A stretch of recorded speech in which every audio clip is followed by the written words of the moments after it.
Bismillahirrahmanirrahim. Assalamualaikum warahmatullahi wabarakatuh. Alhamdulillahirabbil alamin. Tsumma alhamdulillahirabbil alamin. Assalatu wassalamu ala asyrafil anbiya'i wal mursalin sayyidina wa habibina wa syafi'ina maulana Muhammadin wa ala alihi thayyibin wa sahbihi al-muntajabin wa tabi'ina lahum bi ihsanin ila yaumiddin. Sahabat Islam Ramah, kita lanjutkan ngaji akhlak Rasulullah Sallallahu Alaihi Wasallam. Akhlak yang kita yakini akan menjadi pedoman dan kekuatan hidup kita. Karena dengan akhlakul karimah, insya Allah kita akan menjalani hidup ini lebih tenang, lebih nyaman, dan lebih bahagia. Sungguh kita beruntung sebagai umat Rasulullah Sallallahu Alaihi Wasallam, umat yang dijanjikan dengan kebajikan, dijanjikan dengan surga. Tentu menjalani kehidupan ini tidak semudah yang dibayangkan. Kita akan menghadapi banyak tantangan, cobaan, dan bahkan musibah. Dan karena itu mari kita persiapkan diri kita dengan akhlak yang mulia, akhlak yang luhur, sehingga hidup kita betul-betul bermanfaat bagi orang lain dan membawa kebaikan bagi kita semua. Laqad kana lakum fi Rasulillahi uswatun hasanah. Sesungguhnya dalam diri Rasulullah terdapat akhlak yang sangat mulia. Sahabat Islam Ramah, ngaji akhlak Rasulullah pada episode kali ini yaitu tentang pentingnya menggunakan hati nurani. Salah satu karunia Allah yang diberikan kepada kita semua sebagai manusia dan sebagai hamba Allah, ciptaan Allah, yaitu bahwa setiap dari kita mempunyai hati nurani. Dan hati nurani inilah yang membedakan kita dengan makhluk-makhluk yang lain. Karena dengan hati nurani ini kita bisa membedakan mana yang baik dan mana yang buruk, mana yang bermanfaat dan mana yang merugikan orang lain, mana yang maslahat dan mana yang darurat. Nah, dan oleh karena itu, andai saja kita dalam hidup ini betul-betul mengasah dan menggunakan hati nurani ini, maka insya Allah tidak akan ada yang namanya kemiskinan, tidak akan ada yang namanya kekerasan, tidak akan ada yang namanya konflik, tidak ada yang namanya teroris.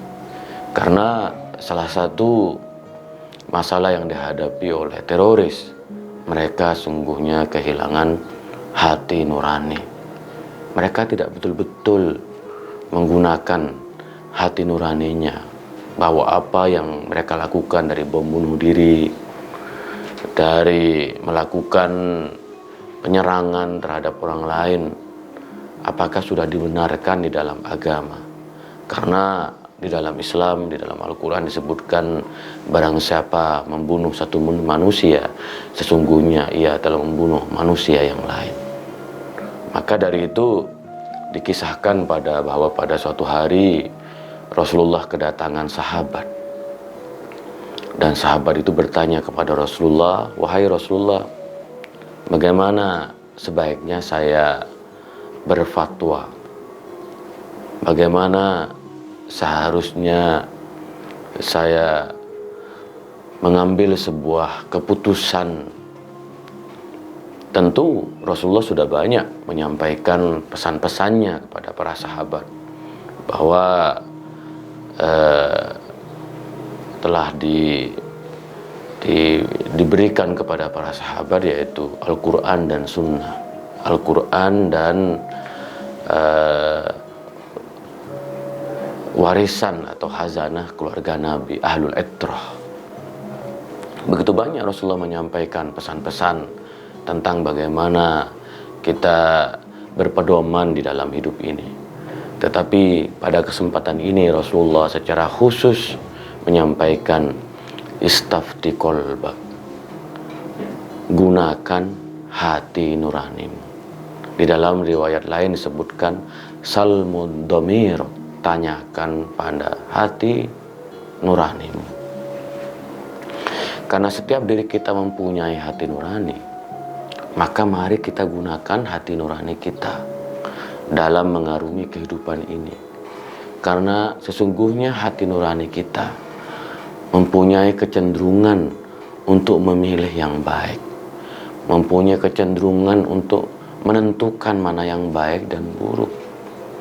Maka cukup sudah sebenarnya bahwa kita dalam mengarungi hidup ini, di tengah begitu banyak gelombang masalah yang kita hadapi, sesungguhnya hati nurani ini bisa memilah dan memilih mana yang harus kita kerjakan, mana yang harus kita tinggalkan. Kenapa kita harus bersama-sama hidup dalam damai? Kenapa kita harus membangun keharmonisan, kerukunan, keguyuban? Kenapa kita harus memupuk persahabatan bukan perseteruan? Hati nurani sebenarnya bisa membedakan mana yang baik dan mana yang buruk itu. Maka di tengah media sosial yang begitu rame dan gegap gempita ini, sangat elok dan sangat baik kalau di antara kita betul-betul bisa menggunakan hati nurani ini. Karena hati nurani ini yang kemudian akan memberikan semacam petunjuk kepada kita untuk mengisi kebaikan-kebaikan dalam hidup ini. Jadi sahabat Islam ramah, mari kita sebagai umat Rasulullah SAW terus berusaha untuk menjadikan hati nurani kita sebagai petunjuk dalam hidup ini. Barangkali selama ini kita lebih mengutamakan hawa nafsu, ego, ambisi. Karena bagaimanapun terutama di tengah pertarungan politik yang begitu sangat tajam, kita melihat setiap dari kita selalu mengedepankan kepentingan, selalu mengedepankan ego. Nah, pada kondisi saat ini, mari kita jadikan hati nurani kita sebagai kekuatan. Dan sesungguhnya hati nurani kita adalah lokomotif dalam hidup kita. Kalau kita menggunakan hati nurani, insya Allah kita akan selamat. Kita tidak akan terjerumus ke dalam jurang kegagalan, jurang kehancuran, dan naudzubillah, jurang yang penuh dengan musibah itu.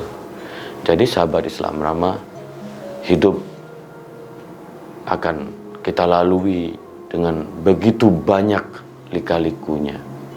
Kita di dalam berbangsa dan bernegara, tentu di tengah kebinekaan dan keragaman warganya, kita juga harus betul-betul memupuk persaudaraan di antara sesama. Dan salah satunya adalah dengan cara bagaimana hati nurani kita terus kita gunakan sebaik-baiknya, sehingga di antara kita muncul kehangatan, muncul persaudaraan, muncul sikap saling menghormati dan saling menghargai. Maka sekali lagi, kalau kita betul-betul menggunakan akhlak Rasulullah SAW, maka kita akan hidup lebih tenang, lebih nyaman, lebih mempunyai keberkahan, sehingga akhlak-akhlak Rasulullah mewarnai kehidupan kita. Dan tidak ada lagi perseteruan, tidak ada lagi kekerasan, tidak ada lagi konflik sama kita. Jadi itulah kira-kira ngaji akhlak Rasulullah SAW pada kesempatan kali ini. Kita akan lanjutkan esok hari, kurang lebihnya mohon maaf. Wa ma taufiqi illa billah, alaihi tawakkaltu wa ilaihi unib, wa akhiru da'wana alhamdulillahi rabbil alamin, wallahul muwaffiq ila aqwamit thoriq. Assalamualaikum warahmatullahi wabarakatuh.